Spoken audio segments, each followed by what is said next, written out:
Hi everybody and welcome to the Gentleman's Talk with your host, the host with the most, James Dean Littlejohn. I am on video. Hi everybody. That's going to be on YouTube, and also I'm now recording as well for the podcast. I'm growing. I don't know where. I know I'm growing widthways.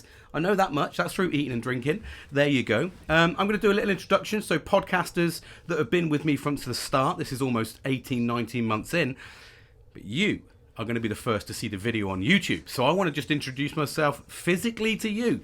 I'm James Dean Littlejohn. Basically, I'm talking to remove the stigma. Oh, I need to adjust myself. Oh, he says that's better. There we go. So I've got background music on, but I never quite get the volume right.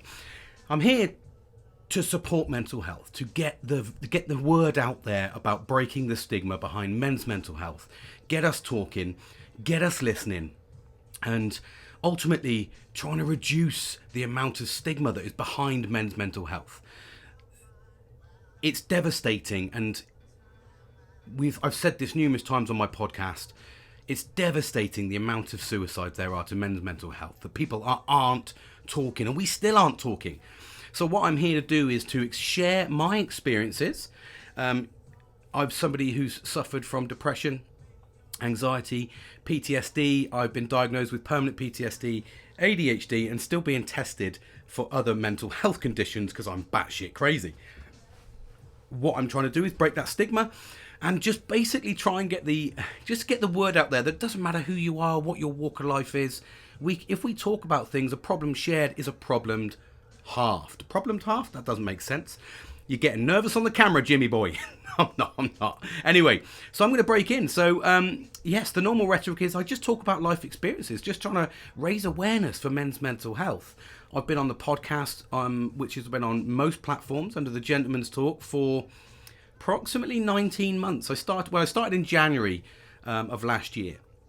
And it was to try and better my mental health, try and get a better understanding of myself, and just try and get a grip of my mental health in its generality, just trying to get a grip of things, to try and develop myself, understand myself a bit more, and try and promote the fact that it's been difficult, and it can be difficult. Life can be difficult, but if we share things, we share experiences, we share our own personal experiences with each other, we open up as best we can, and we talk ultimately, and let's try and share those problems to try and halve them.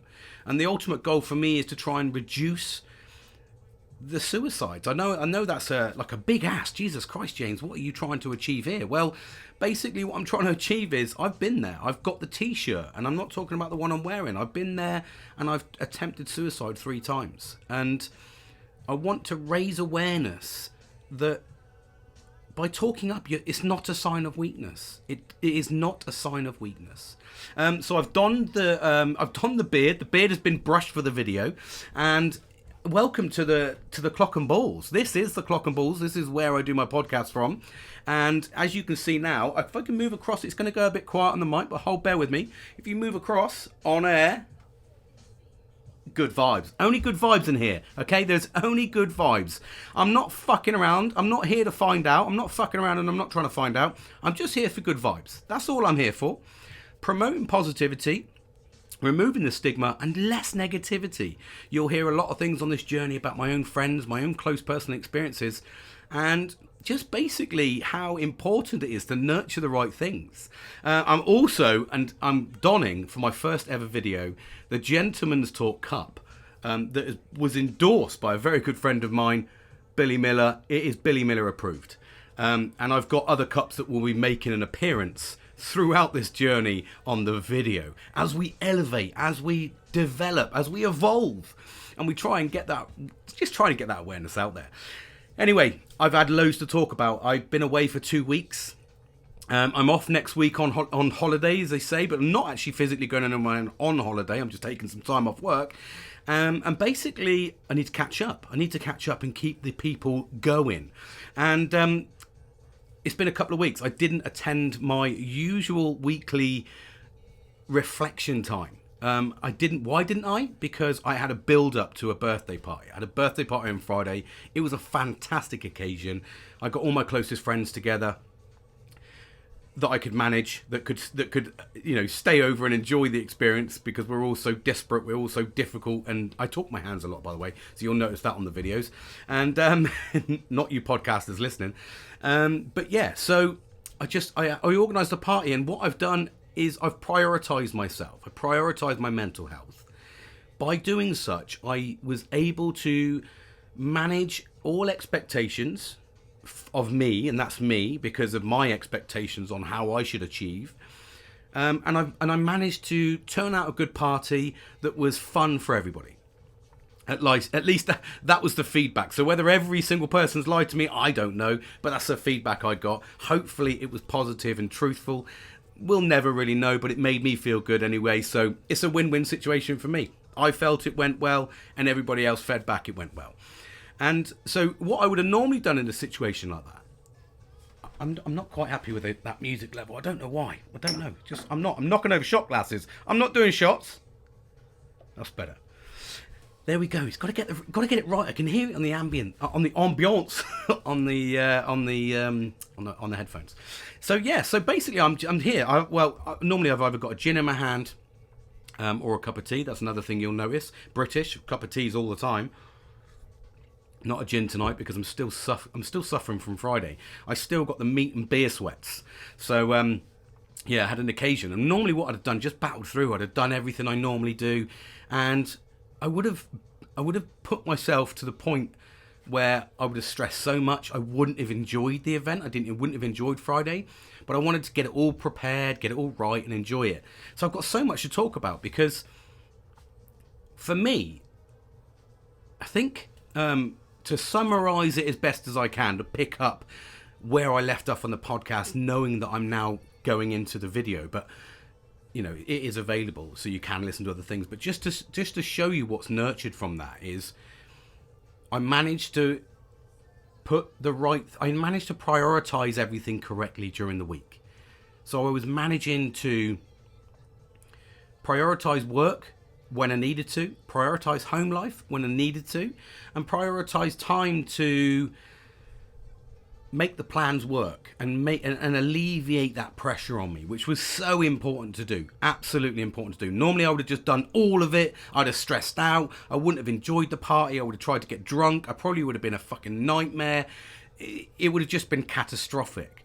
So for me, it was kind of like, I suppose, the first. Let's call it the first, because we're talking about today on this video podcast. It's going to be on YouTube, and we are talking about this as a first. For me, this is the first party that I've arranged outside of my usual group. Now, something I've been trying to rebuild myself and be able to accept, different people into my life at the same time, shall we say, because I've got to emphasize that, because I enjoy company from anybody, but normally I get overwhelmed, and I do get overwhelmed. So people will come around and I'll get overwhelmed. So I'm like, right, how do I manage this? So over the last 6 months, what I've been gradually doing is having parties, adding another couple of people into it as much as I can. So what I've been doing is nurturing my own abilities to be able to sustain long periods with different people. Now, the reason I do that is because the PTSD from me has stopped me. It's crippled me from being able to do that, because I get overwhelmed. My senses go fucking like crazy. So I've just been doing what everybody should do, nurturing it. And I've done it over, and you would have heard back on all the podcasts, and this is a learned habit. This is done over 3 months plus. So it's become a learned habit, because I've been inviting people around previously, and I've kind of got to the day and I've kind of gone, fuck off. I can't do it. I've built myself so far up, I just don't want to do it anymore. So I've been nurturing myself slowly but surely to be able to have parties, have different personalities around, and just see how I interact, how I manage it. Does it exhaust me? And I think Friday for me was a bit of a win-win, because yes, it did exhaust me. My social battery was fucking depleted by the end of the evening. However, I managed to sustain the whole evening without causing any drama and I don't mean like fighting or anything like that, like literally without overwhelming myself, without getting myself too stressed out. I just enjoyed the evening. And that, I think that is what I took away from that. And yes, I was socially exhausted at the end, but I got to the end. That was the key part. I got to the end. So it's that learned habit. It's that it's that learned habit. And that's what I've been able to achieve from that. So it was kind of the win-win for me because it was a marker. It was that I talk about having markers in life. Give yourself something to achieve. What's your 5-year plan? What are you working towards a 5-year plan? Are you looking after yourself? Are you giving yourself objectives in life and milestones? Something to hit? Because one thing we strive for as men is having markers, having milestones. And I can't emphasize how important having milestones really are. And I've proved that. So my first year doing podcasts was all about just being able to talk, just being able to express myself, use this as a medium to be able to acknowledge my mental health problems, talk about them outwards. That free crazy therapy where I'm talking to you and now I'm looking at myself in a fucking in a fucking camera. It's even worse. I'm literally in selfie mode and I'm talking to myself. They couldn't get any more batshit crazy if it fucking tried.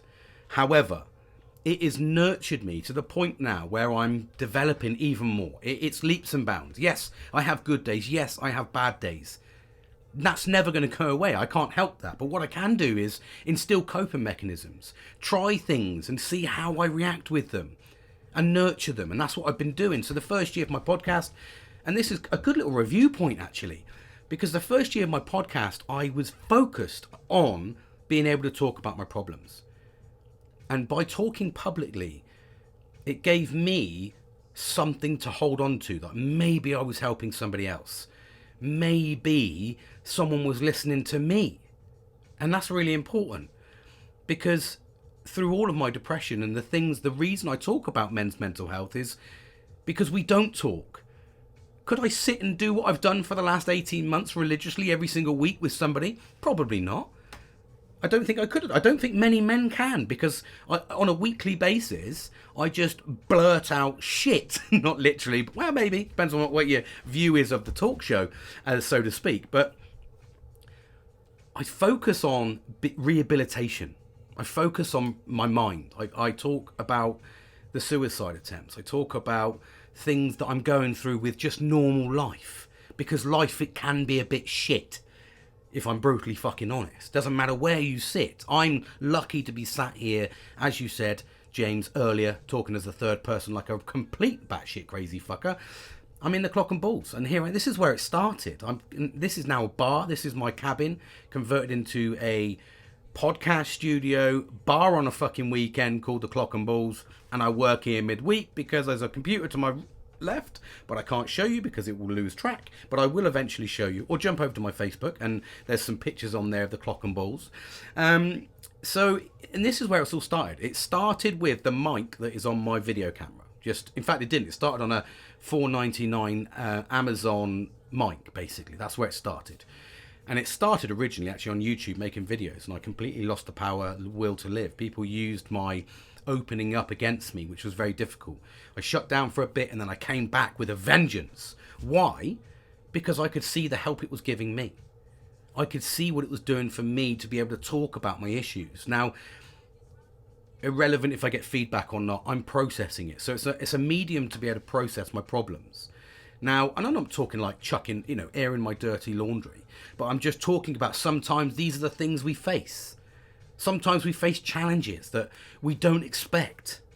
I've certainly fucking come across them. None of my challenges were ever written in my journey. Well, maybe, it depends on, again, what your fucking beliefs are, but I never woke up in the morning and said, today I'm going to have a car crash. I never woke up a year later and said, I'm going to have another car crash. I never woke up 2 weeks after that and said, I'm going to have another car crash. I never decided on those. I never decided on the choices that that have come to my front door. I never decided on those. They just happened. And then the fallout has been what it is. And that was fucking spiraling. And I mean spiraling into depression. to the point where I was just this angry ball of fucking fire walking around. And it was horrible. And I lived with it. And now I see the side of rehabilitation, the side where I've been through therapy. I've 38 therapy sessions. I've been through all sorts. I've done acupuncture. I'm on medication, antidepressants and anti-anxiety tablets. Soon to be on ADHD tablets. So I'm on these fucking tablets. So for me, it's like I'm doing everything I can, but it still wasn't working. And I was like, what the fuck have I got to do to get this to work? Well, what I've got to do is take a fucking leap. Take a leap. And I took a leap. I jumped on. A podcast helped me. It gave me the medium I needed to talk things through. Because I am one of those people that just don't like... It's ironic. I mean, I've developed over time, but I was very much one of those men that I talk about a lot. As in one of those ones that bottled everything up.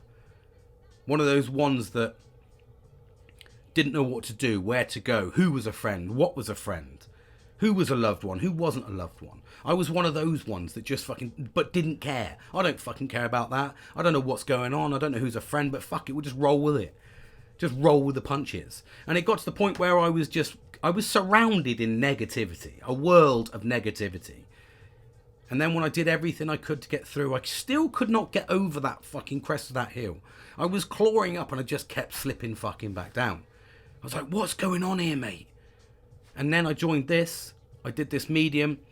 I've watched it develop. This is my first video properly, so I hope it'll get development from this. I'm not quite liking the fact that you can't see my mouth on the video, but these are all things I'm going to learn. This is things I'm going to grow to deal with. So that's where it started. It started from there, and it's just taken off tremendously for me personally.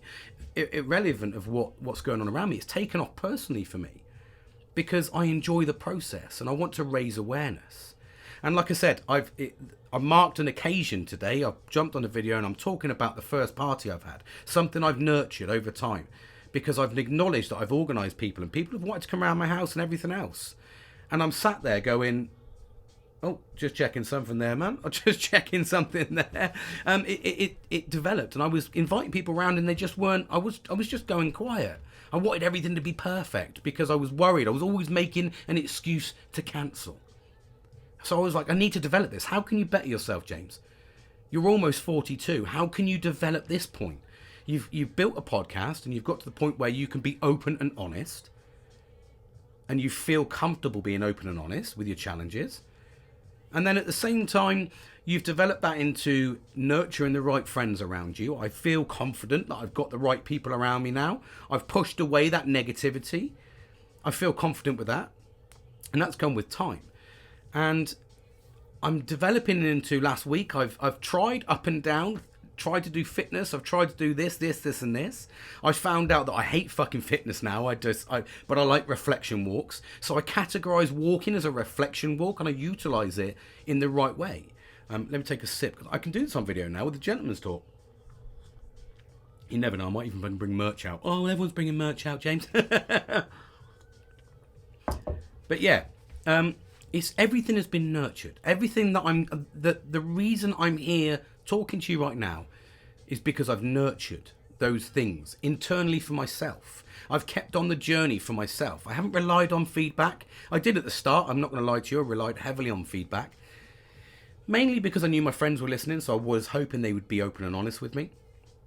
And I've nurtured that. I've just continuously developed to the point now where I don't need that gratification because this is an enjoyable process for me. And I've developed that into other pieces. And every time I've identified an issue, I'm now developing this skill set, this coping mechanism that's allowing me to be able to take on those challenges confidently. That was me just trying to work out the best way to say that. Because yes, there is challenges. Every day there is a challenge. Every fucking day there's a challenge. There'll be something that will challenge you. It may even be right down to the fact that you're challenged because you're fucking tired and you have to perform. Not sexually. Lock it in. But I mean perform. as a colleague, maybe it's a boss, maybe it's a husband, maybe it's a son, maybe it's and I'm categorizing the men because this is the gentleman's talk, so don't fucking penalize me for that. But maybe you've got to perform as a boss, a dad, a brother, a sister, mother, whatever you may have to fucking perform. But you're bollocksed and you're tired. You can't be arsed, but you have to do it. But there's no difference between mental health. You may be tired, you may be bollocksed, you can't be arsed.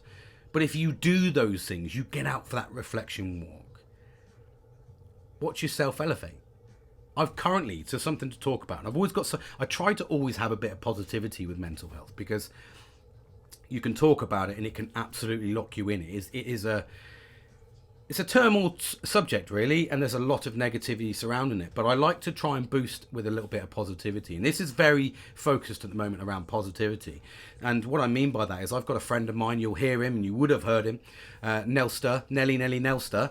He's currently going through his own regime. He's taking accountability. And the reason I'm proud of that, because he's listened to my podcast from day fucking one. He has been there and listened to every single one over and over. And the thing that I found difficult with him, and I don't mean this in a horrible way, Nelster, so don't just take it lightly. But what I mean is, the thing that I've encountered with him is he's very, very supportive. He listens to every word you say, but he hasn't physically taken that accountability. He has now. And I'm watching him grow. Even it's been 2 weeks for him on his program for rehabilitation in terms of grabbing his mental health. I can actually see, and what he doesn't realize is when he talks to me and he says, I'm doing this, I'm doing that, and I'm like, yeah, taking accountability. He's mentioning all these key words that he's listened to. Now, I'm not taking responsibility for him taking that action. Absolutely not. But what I am saying is, for me, it's heartwarming to know that that's got through to him. He's listened so much, he's taken accountability, and now he wants to seek the rewards. He's made that choice, like I did in January of 2021. I made that choice at I'm trying to think. 2021? No, 2022. I made that choice to make that decision to go forward, and he's done the same. And hopefully he'll start seeing the rewards. He's doing a weight loss thing, mindfulness. He's getting out, that's the T. He's getting out for walks, reflection walks. He's getting up at 6 a.m. and doing the walks early morning. So he's giving himself that hit of serotonin and dopamine just before he goes to work. He's getting all his metabolism firing up. It's all positive stuff, because I'm watching him grow. And he says these trigger words, these key words, and I go, yeah, that's because that's what I mentioned. And you see him saying, I'm taking accountability, I'm doing this, I'm reflecting, I'm getting exercise, I'm cutting back on alcohol, because alcohol was one of his big things. It really was. And maybe subconsciously I've known about that, and maybe subconsciously I've spoke about it. But I'm watching those rewards come to fruition now. And that's the important aspect of this. And it sort of kind of like breaks me in, and that was a little bit of a reflection. And that's basically what's happened. I've had a good week. I know I've got a week off next week. Since my last week off, when I almost had a fucking bit of a breakdown, I took some time out and I've managed my days in a better way. And I think for me, that's the rewarding aspect at the moment, is the way I'm managing my work-life balance is starting to show absolute rewards at the moment on how I feel, how I can manage to cope, sleeping better. I'm feeling a little better about myself. I went and got my hair cut, which seems like a big thing, a small thing, but it's a big thing when you're in fucking depression. I had a fucking huge beard and huge long hair. I didn't like the way I looked about myself. I was in identity crisis at the time, if I'm brutally honest. I didn't know. I was 42. I'm like, am I dressing right anymore? I've never felt this feeling before. Am I dressing right? Am I dressing too young? Am I not dressing with the times? What's my hairstyle? What's the best hairstyle for me? Should my beard be short, long? I don't know. I was going through an identity crisis. And it's these little things that I didn't expect to happen. I didn't expect at 42. Well, of course you're going to. Because I've put on a bit of timber. I'm looking a bit older. I'm looking a bit tired. And you don't want to dress like you think you're 30 when you're actually now into your 40s. And I think that's a reality. And I don't mean that's to, like... I don't mean I have to conform to society for that. And I don't mean that I have to see what 40-year-olds are wearing and, oh, I need to wear what they're wearing, or you can't wear what someone wears at 30. It doesn't suit you. I'm not saying that, because I believe in wearing whatever the fuck you like, within reason. Don't break the boundaries of the law. Don't walk around with your fucking cock and balls out. You're going to get arrested. And for me, personally, it's about you wear what you like, but at the same time, you want to feel confident. You want to feel nice. You want to feel smart. You want to feel like your age, but in a positive way.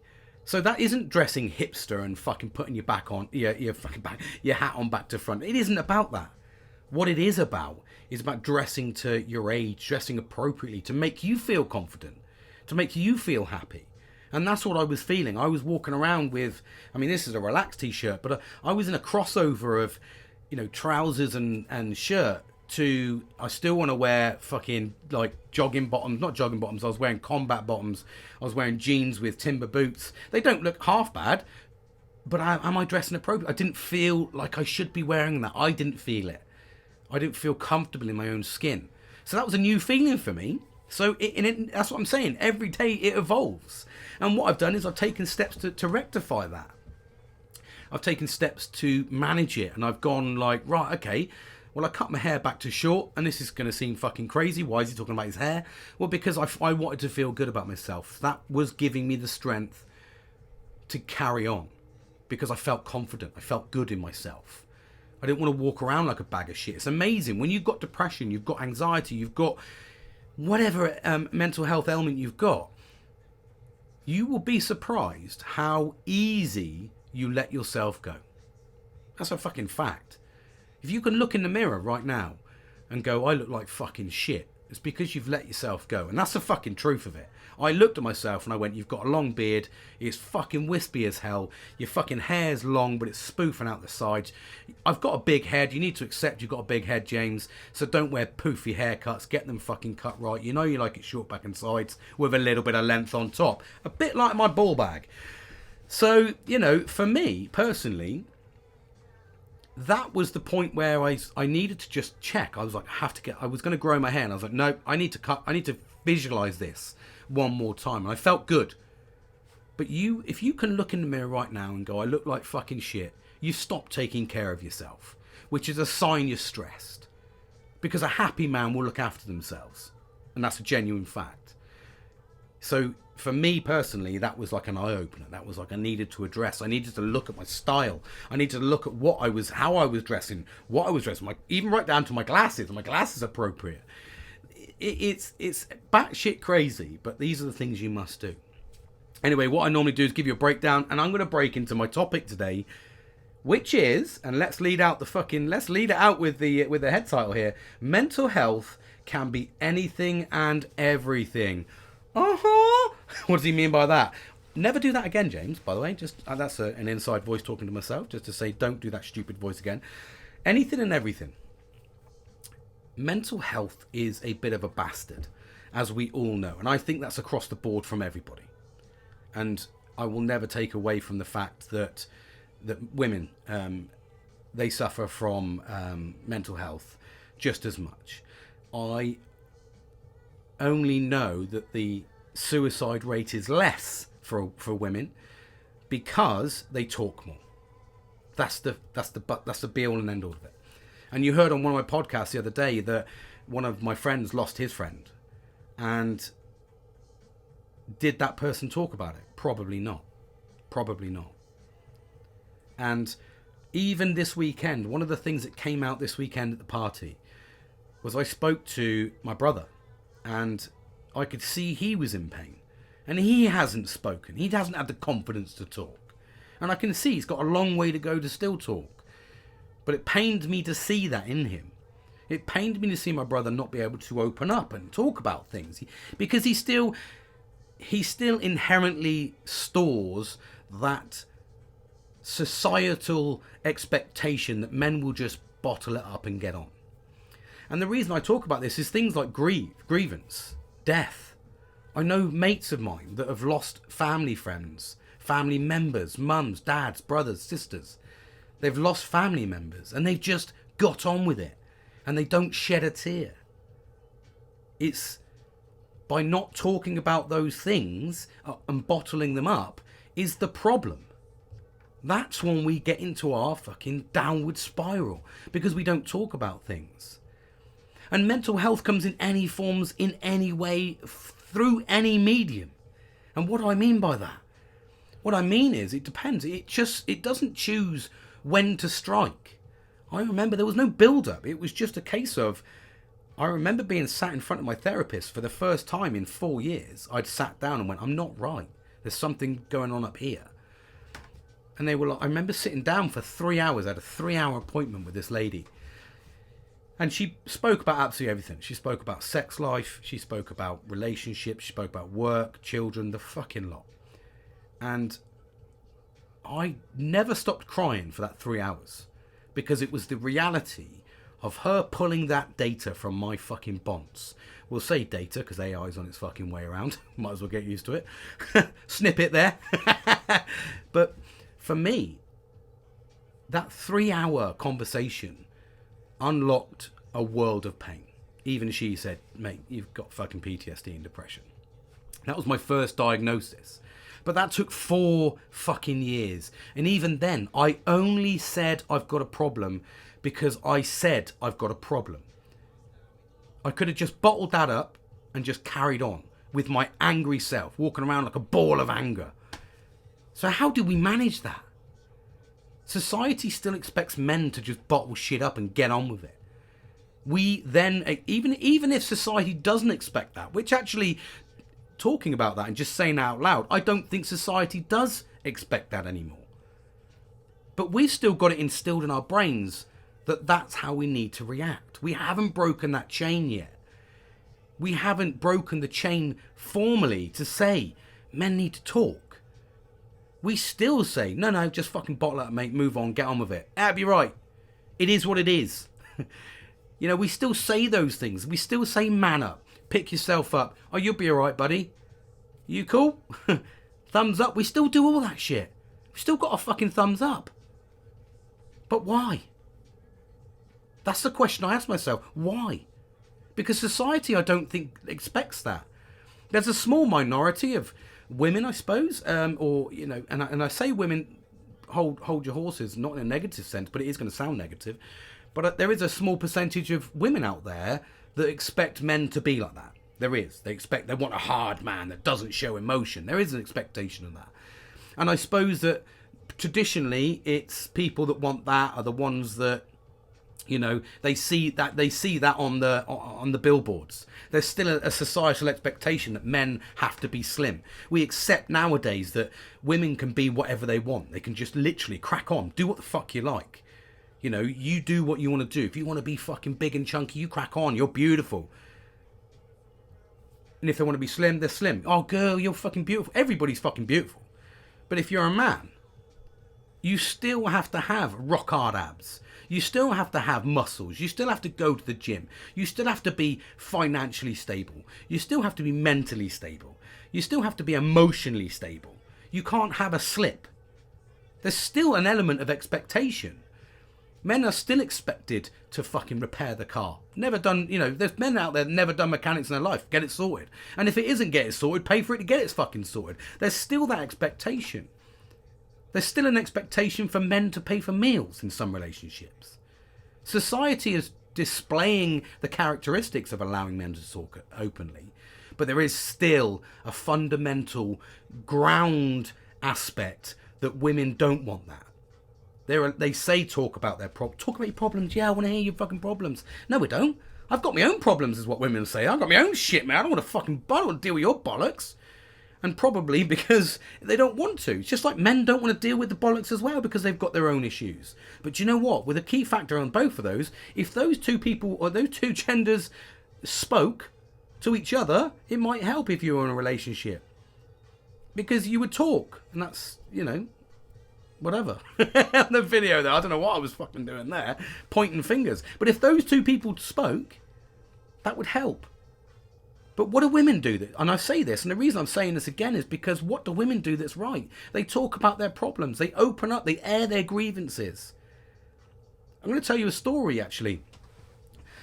There was one person that that has resonated with me for, well, since it happened. And I'll never, ever, ever, ever forget the emotion that I felt as I was 30, what was I, about 30, 27, 28? I was about 28 when I went to Op Herrick and went to Afghanistan. And this is the point of men's expectation to fucking get on with it. And I think this is going to be a poignant point. The reason it's a poignant point is because it's resonated with me for so long. It's almost like I never got closure, and I needed closure on the situation. So I was in Op Herrick, I was in Afghanistan, and I was a detainee handler at the time. So I was working with Afghani detainees and just basically supporting them, etc., and doing what I had to do for the operations, etc. And I remember being sat, I was on guard one night, and I remember being sat with this 18-year-old lad. Was he 18? No, 17, sorry. He was a 17-year-old lad. He was a sniper. I'm not going to say any more about that, but he was sat beside me on guard duty, and he was doing drawings, cartoon drawings, little stick figure drawings. And out the back of the stick figure drawings, he was doing like gore, and he was like, you could see him doing different things, and there was people on stick figures on the floor with blood coming out the head, and someone else. He was reenacting basically what he'd probably had to do on tours. I don't know. But it resonated with me so fucking hard. And I suppose because I was a dad at the time, I had 2 girls. And I was away from my family for 7 months. And I'd missed them. And I suppose I looked at this 17-year-old lad. He must have been 17. 18, sorry. He was 18. He just turned 18 because that was when he was allowed to go on his first tour. Because you weren't allowed to under the age of 18. I think, though, that's what it was either 17 or 18. I don't know the finer details like that. I've forgotten. But what I will say is what's resonated with me is I was a dad, and I was looking at this young lad. And the reason I say it doesn't matter, irrelevant of the 17 or 18, he was baby-faced. He still had bum fluff on his fucking face. I think if a cat licked him, it would have fucking licked the whiskers off the side of his fucking face. He was that baby-faced. And I could see that his life was broken before it even started. And he wasn't talking about that, to the point where I went in and told my guard commander, I said, he needs looking at. He needs to go to the med centre. He went to the med centre, said he was fine, and he was back out again. Now, that's prime PTSD. Post-traumatic stress disorder, massively going to affect this young lad before his life's even fucking started. Will he talk about it? Probably not, because most soldiers won't. Most soldiers don't talk about their acts. And I certainly don't. The reason I'm talking about this particular incident is just because by him not talking, I know he will not rehabilitate.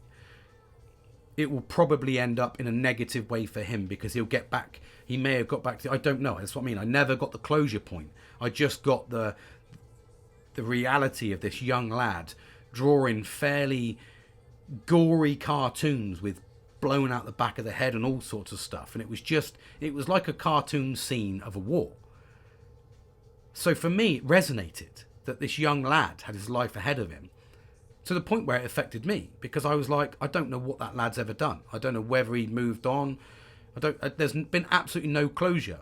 But at the same time, he made such an impact on my mental state, on my memories, that I remember that it was 2:00 in the morning. I remember we were sat in the middle of a desert, and it was hailstoning, and I had this thick jacket on. It was fucking Baltic minus temperatures. And I remember just sitting next to him, just thinking, I just want to help you, but I don't know how. And it was kind of like when I spoke to someone else that knew him, he said, yeah, he's back out. He's fine, mate. He just said it was just cartoons. And that's it, because he just said it was fine. He was fine. And it'll be later on that they'll pick that up, but it'll be too late. It's embedded into him. And I know people that have had... The reason I talk about grievance at the moment is because people lose people quite regular. I know for a fact I've got a friend of mine, their husband is going through something and dealing with his own demons as it is. And now he's got another demon to chuck on because he's got something wrong with his sister. And he's going to have to deal with that. Will he deal with it? Probably not.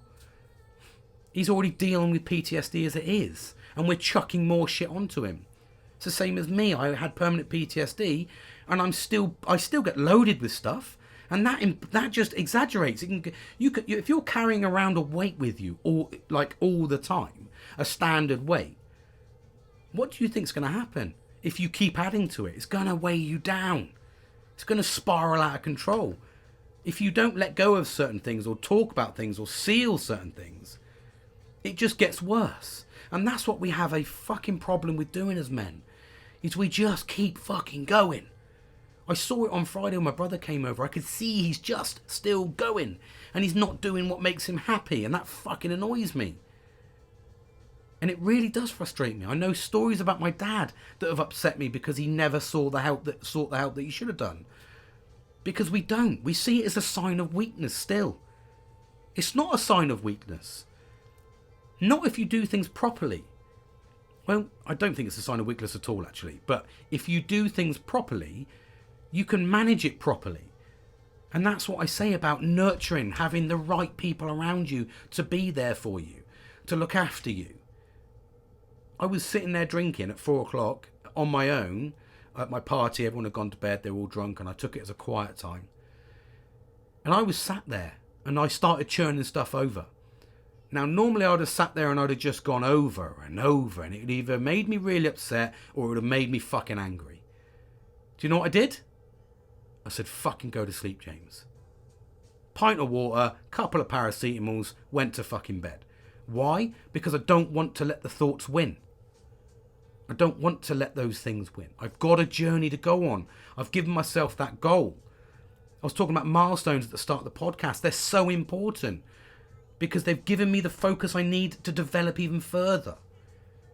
I keep adding things and seeing how they react. Now I know for a fact that if I threw a party like that again, it would stress me out. It was too much. There was too much going on. There was too much unpredictability when I invited 7 people around, believe it or not. It was too unpredictable for me. I couldn't control the party. I couldn't control that. And you shouldn't have to control a party, but you do have to a degree, especially if you're the host. But I never did that. And that's the only thing I can take away from me is, if I was going to do it, intimate parties are the way forward. 3 to 4 people. Intimate parties are the way that it's enjoyable. It's not too overwhelming. It's more predictable in the sense that everybody's on the same wavelength. I noticed at this party, because there was 7 people, there was a party going on in one corner of the garden, and fucking everyone's getting boozed up over there doing shots. There was a slightly subdued party in the actual bar where we just had a little bit of music. We were picking music. And then there was another party in the fucking kitchen. And everyone was doing... So it was out of control. We weren't in one place just enjoying each other's company.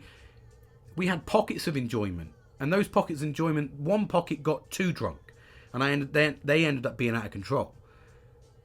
Where I've noticed that when you have 3 to 4 people max, it's an enjoyable occasion. It's an enjoyable party. You can control the chat. It was just too unpredictable. So that's a life lesson right for me there. That's my personal opinion anyway. That's not for everybody. So it's really important to learn, adapt, evolve, understand yourself. And one of the key parts, when I talk about Nelly again, my mate, one of the key parts he's taken from this whole journey that he's on is self-discovery. Self-discovery is invaluable. When you understand what fucking makes you tick, what upsets you, what makes you happy, what makes you sad, when you start reflecting on those things, then you start managing them properly. Like, I know for a fact, like 7 people too many. 4, great time. Know that, tried and tested. Every time I had maximum of 4 people, everything was okay. Everything was perfect. No stress. This involved walking people to different places and fucking people getting picked up at 11 because they were too drunk. Some people staying on till fucking 2, and then it was too unpredictable. So for me, it's about learning and adapting. I know what makes me sad. I know what stresses I have in work now. Why? Because I've pulled away from work when it's been critical, and I've learnt about why I'm upset, and I've reflected on why I'm upset. I'm starting yoga next week, which is absolutely incredible. Sorry, hold on. I'm starting yoga next week, which is amazing because I know it's going to give me that flexibility that I need. But again, the reason I've held off with that is because it's going into an unfamiliar situation with a group of people to do something that I know I'm not very good at. Now that's a fucking big hurdle to get over, because normally I'd try and go with somebody, but I'm trying to do this on my own, in the sense I want to rehabilitate myself. I know for a fact that having 3 or 4 walks a day with my dog, I've got a German Shepherd, I will show him at some point on the camera, but for me I know what makes me sad, and I'm starting to know what makes me happy. I'm starting to manage my mental health. I'm starting to manage my emotions. I'm starting to manage my finances. But it's taken almost 2 years to get to this point. It hasn't been overnight, and it's still got a long journey to go. I'm still chugging on. There's no easy wins in this journey. And that's across the board, whatever it will be in life. There is no easy wins. There's a certain point in your life, and this is why the suicide rates are so high, between the ages of 30 and 40. Is it 30 and 45? I think there's a boundary window where it's so hard. And that's normally traditionally because that's when you're most expected to be the winner, the person in life. You're the expected person to secure and protect a relationship, secure and protect as a father, secure and protect as a husband or a partner. That's when you're expected in those life. And as well as you're expected to go and earn the money that's going to bring in the finances to keep everybody around you happy. And that's the reality. I don't give a fuck what anyone says. That's reality. So for me, it's all about managing that in the right way. And if you don't grip your mental health, it's proven over and over and over that you will fail, because you will get into debt trying to make yourself happy. When in actual fact, spending money isn't what makes you happy. Spending time with your loved ones, families and friends, and making memories is what will make you happy. It will do. People say that money makes the world go round. You do need money. Does it make the world go round? Yes. Do you need it to be happy? No. Yes, it helps to make you happy, but it depends on what your definition of happiness is. See, my happiness before, and has been for about 20 years, has always been, I need money, I need materials, I need nice things. No, you don't. And it's okay to say that when you've got nice things, but to get the things I have right now, the things you see around you, has been a collection over 10 years. And the reason I have them is because I got myself into considerable debt getting them. And I'm paying that off now. If I could stop and do what I did now, what I'm doing now, or January 22, if I started that journey 10 years ago, I'd have been much happier. And that's the truth. I'd have been much happier. So it's a balance of getting things right. And ultimately, like I said, it can be anything and everything. And by that I mean it can be anything, in the sense, mental health can be anything. It can affect anything. But most importantly, mental health can affect everything. It can affect your relationships. It can affect how you act. It can affect your personality. It can change your personality. And I genuinely, that's the thing that has scared me the most. And the thing that I am working the hardest on is to get my mental health back, or my personality back, that has been stripped away from me because I lost control of my mental health. Now, I'm not weak for it. No. No, I'm not weak from losing my mental health. But at the same time, I need to make sure that I develop myself. I don't say better myself, it's a horrible word. But I've made some awful decisions through the last years. I've made horrendous decisions. I've hurt people. Not physically, mentally and emotionally. I have done horrible things emotionally to myself, family, friends, loved ones, pushed them away, said I can do this alone. There is an element of something I do need to do alone, and that's what I'm doing now. That's what my friend is doing. That's what people need to do. And that's take accountability for yourself. Look after yourself. But do it in stages, because it's proven to me that doing things in stages, getting those milestones in, it works. If you just said on day one, okay, so it takes 3 months to become a learned habit, for example. If you said, I'm going to do fitness, diet, reflection walks, fucking better relationships, explore, develop myself in work and press for promotion. I'm going to grip my finances. If you did all that in the first 3 months, 12, 14 days, fuck this. Because you've done too much. You've tried to change the world in a week. It's not going to happen. So do things in milestones. And that's why when I said to you in January, for people that have been on this whole journey since then, the thing I said in January was create a milestone. And one of the things I brought up on Friday to my brother and my best mate, or both brothers as I call them, is what's your 5-year plan? Now, probably a little bit deep for a party, but I was just intrigued. I said, are you happy right now? No. Okay, well, why are you not happy? What makes you happy? And then they both said what makes them happy. Right, okay, what's your 5-year plan to keep that, sustain that happiness and make it better? And they were like, well, no one could really answer it. And I went, well, you're setting yourself up for failure because you've not given yourself something to aim for. Otherwise, you just bumble through fucking life, mate. You really do. If you live for tomorrow, and tomorrow is your day to live for, and I suppose an element of it is live for today. I get that. Live for today because you don't know what tomorrow's going to bring. I fucking get that. But there's nothing wrong with looking 5 years ahead, having that in the back of your mind as a subconscious thought that in 5 years I expect to see myself a stone lighter and promoted. I don't know. That's two of mine. I expected to see in the first 3 months of this year, I wanted to host a party as part of my milestones, and I wanted to hold one at the next 3 month point and the next 3 month point. And it's got to almost the 6. So it would have been So this would have been almost the 9 month point. And I found out what my happy medium is, where I'm happiest, what sort of party I like to throw, and how I enjoy to host, and how many people I like to host. So I've learned something about myself. And it's about self-discovery is one of the biggest rewards from developing yourself is self-discovery. Understanding those things that make you sad. Understanding those things that make you happy. Working on things to make that happiness sustained.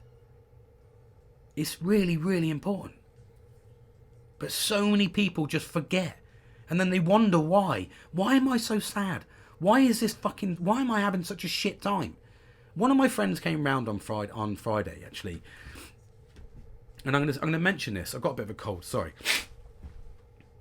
Sorry about that. I need to get out of the way. I've got a bit of a cold. I fell asleep outside. That's what drunken does for you. One of my friends came over on Friday, and within arrival, he arrived about 7 o'clock. And by 11 o'clock, I was phoning his wife to take him home because he was a very angry drunk. There was something going on with him mentally. There's more to this story, but I knew there was something going on with him mentally. And he's choosing drink. So I reached out to him on Saturday and said, are you okay? And he hasn't got back to me. So I'll reach out again to him tomorrow and say, buddy, are you okay? Because I can see he's struggling. I can see there's something laid down that he doesn't know how to deal with. And I want to help him because I can recognise that. One of the things I say is recognising when people need help. And at the moment, I feel he does. That's the importance of talking. I'm going to shut it down there actually because I think I've had a good innings on this one. I'd love to hear your feedback on the video aspect and in the clock and balls. I'd love to get your feedback. Is the mic annoying? Because I think it might be. I might need to remove the muffler and just have the mic. I don't know. It's all new experience from me, so any feedback is welcome. But I do like the thought of saying, the voice going. I don't know. Let me know. I'd love the feedback from you watching. Like I said, I want to finish on making sure you talk, making sure you open up, making sure you take that next step, making sure you jump on that bandwagon of self-discovery. Do things in stages as well. Please, please, please. You're setting yourself up for failure if you give yourself too much to do. It doesn't happen overnight. Nothing happens overnight. You need to develop it into a learned habit and then start watching things happen. Whether that's fitness, if it means going out for a 1 mile walk every day, do that.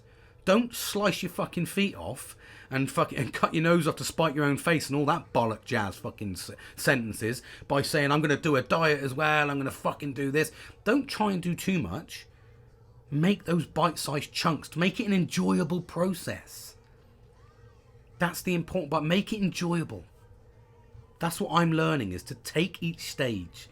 Live for today, absolutely. But take each stage and go, do you know what? In the next 3 months, I'm going to concentrate on getting fit. Because I guarantee, when you start, even if you, if you chose dieting first, I think you would naturally progress into doing a bit of fitness. Because you'll feel lighter, you'll feel more energetic. Just as if you took on the challenge of just doing a mile walking every day, half an hour, mile and a half, saying I'm going to walk a mile and a half at least every day. If you did that every single day, you will naturally feel healthier. You'll start shoveling less fucking shit in your mouth, not physically, unless you're way that inclined. I don't fucking know. I'm not. You know, this is an inclusive fucking environment. That's the DJ in the background. But for me, it's about taking those bite-sized chunks. Do something, enjoy that process, and then once it becomes a learned habit, if after 3 months you've enjoyed that 3 months, you'll naturally keep going. And then all of a sudden you'll find in a year's time, when you look back, look what I fucking achieved. I've lost a stone, I've been promoted, I feel happier, my relationships are happier, my family's happier, I'm working towards success. Don't forget, it doesn't happen overnight. It's a journey, so we need to enjoy it. Anyway, I'm going to leave it there. Thank you very much for listening to me. I really appreciate it. Like I said, I'd love the feedback on the live, on the video. And as always, keep smiling, keep positive, and just start that enjoyable process. All right, everybody? So take care, and I'll speak to you all soon. I look forward to it. Love you, bye.